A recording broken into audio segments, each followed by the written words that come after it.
Os terafins na Bíblia eram ídolos familiares que possuíam propósitos religiosos dentro do lar, além de alguma aplicação legal em determinadas culturas.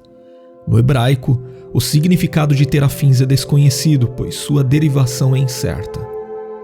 A palavra terafins ocorre mais de uma dezena de vezes na Bíblia. Então, com base nessas ocorrências, alguns eruditos sugerem que essa palavra talvez comunique o sentido de coisas vis no texto bíblico. Seja como for, quando esse termo hebraico é traduzido no Antigo Testamento, palavras como ídolos, imagens e idolatria são utilizadas. E neste vídeo você vai entender tudo o que a Bíblia diz sobre esses ídolos domésticos chamados de terafins. Então, se você ainda não se inscreveu em nosso canal, inscreva-se agora e ative também todas as notificações para você não perder nenhum estudo bíblico que disponibilizarmos por aqui. Quando lemos sobre os terafins, geralmente a primeira pergunta que surge é como eles eram. Aparentemente, os terafins eram estatuetas que podiam ter desde um tamanho pequeno até um tamanho quase natural de uma pessoa. Vários terafins com dimensões pequenas já foram encontrados em escavações arqueológicas. Essas estatuetas tinham forma humana e muitas vezes eram figuras femininas despidas, indicando que eram imagens de deusas. O livro de Gênesis traz o registro de quando Raquel furtou os terafins de Labão, seu pai, na ocasião em que Jacó fugiu de Padã-Arã. Esses terafins eram pequenos o suficiente para que Raquel pudesse colocá-los sob a sela de um camelo e sentar por cima deles, escondendo-os da investigação de seu pai. Já no primeiro livro de Samuel, o texto bíblico relata um episódio em que Mical, esposa de Davi, colocou um dos terafins da casa, deitado sobre a cama, coberto por um manto, e alegou aos guardas de Saul que aquele era Davi, acamado por estar doente. Obviamente, esse texto faz referência a uma imagem com dimensões compatíveis a uma pessoa adulta, e portanto, muito maior que os terafins furtados por Raquel. Quanto à função dos terafins nos tempos bíblicos, isso é bastante discutido. Mas o texto do Antigo Testamento traz alguns detalhes importantes sobre o papel que os ídolos do lar desempenhavam naquele tempo. Além disso, descobertas arqueológicas também ajudam a esclarecer como os povos antigos usavam os terafins. Começando pela história do furto dos terafins de Labão por parte de Raquel, o texto bíblico não se propõe a esclarecer o real motivo que fez com que Raquel furtasse os ídolos familiares da casa de seu pai. O texto bíblico simplesmente diz em Gênesis capítulo 31 e versículo 19: E havendo Labão ido a tosquear as suas ovelhas, furtou Raquel os ídolos do lar que seu pai tinha. Então o texto bíblico avança mostrando que Jacó fugiu de Padã-Arã e que seu sogro, assim que soube, começou a persegui-lo. E quando Labão alcançou a família de Jacó, ele o acusou de ter roubado seus terafins. O versículo 30 do capítulo 31 traz exatamente o questionamento de Labão a Jacó. E agora, se te querias ir embora, porquanto tinhas saudades de voltar à casa de teu pai, por que furtaste os meus deuses? É fácil perceber que para Labão o furto dos ídolos do lar era algo muito grave. Inclusive, em sua resposta, Jacó reconheceu isso ao dizer: Com quem achares os teus deuses, esse não viva. Reconhece diante de nossos irmãos o que é teu do que está comigo e toma-o para ti. E em seguida, o escritor bíblico adiciona a nota explicativa de que Jacó não sabia que Raquel os tinha furtado.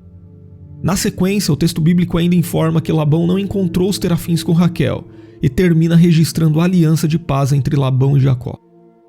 Mas materiais encontrados na antiga cidade mesopotâmica de Nuzi, no atual Iraque, indicam que os terafins podiam ter uma função que superava o significado exclusivamente religioso, o que pode nos ajudar a compreender ainda mais a reação de Labão ao perceber que os seus terafins tinham sido furtados. Parece que a pessoa que tivesse a posse dos terafins também tinha a liderança da família e garantia os direitos de herança. Então pode ser que Raquel tenha furtado os terafins de Labão com o objetivo de proporcionar a Jacó o direito de reivindicar a posse das terras e a liderança do clã de Labão após a morte do seu sogro. Contudo, documentos de Nuzi também parecem indicar que os direitos de herança da família podiam não ser decididos exclusivamente pela possessão dos ídolos da família. E isso abre a possibilidade de que Raquel tenha furtado os terafins de Labão, também motivada por propósitos religiosos. Ela havia crescido num lar politeísta e talvez ainda não tivesse totalmente livre das influências pagãs da casa de seu pai. Algumas pessoas até falam dos terafins atualmente como se eles fossem simplesmente uma espécie de contrato na antiguidade, talvez na tentativa de absolver Raquel de um erro religioso. Mas isso é um equívoco. O propósito essencial dos terafins era mesmo o caráter religioso, de modo que até mesmo os direitos de herança e liderança supostamente representados na posse dos terafins eram fundamentados nesse princípio, já que os terafins eram reverenciados como os deuses do lar. Inclusive, isso está de acordo com o fato de que antes de a família de Jacó subir a Betel, todos os deuses estranhos tiveram de ser descartados, e obviamente isso também devia incluir os terafins furtados por Raquel. O historiador Flávio Joséfo afirma que era comum que os habitantes da Mesopotâmia levassem consigo os ídolos do lar quando faziam longas viagens.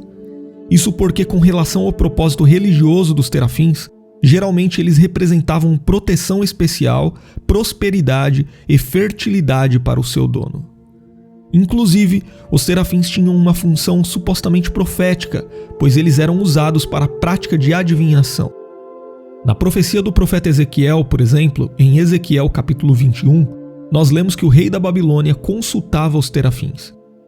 Já entre os israelitas, o uso dos terafins remonta pelo menos desde o tempo dos juízes de Israel. Isso fica claro nos capítulos 17 e 18 do livro de Juízes.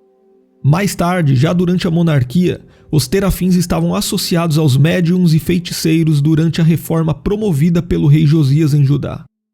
Parece até que entre os israelitas os terafins foram usados como supostas representações do Senhor, contrariando o mandamento divino que proibia o uso de imagens de escultura. Por isso a Bíblia deixa claro que o uso de terafins foi amplamente reprovado pelos profetas do Senhor. Desde o profeta Samuel, considerado o primeiro da escola profética de Israel, o culto a ídolos do lar já era condenado. Da mesma forma, séculos depois, o profeta Zacarias, fazendo referência ao uso dos terafins na prática da adivinhação, disse que os ídolos do lar só falam coisas vãs e comparou aqueles que dão ouvidos a essas tolices com ovelhas que vagueiam aflitas pela falta de um pastor.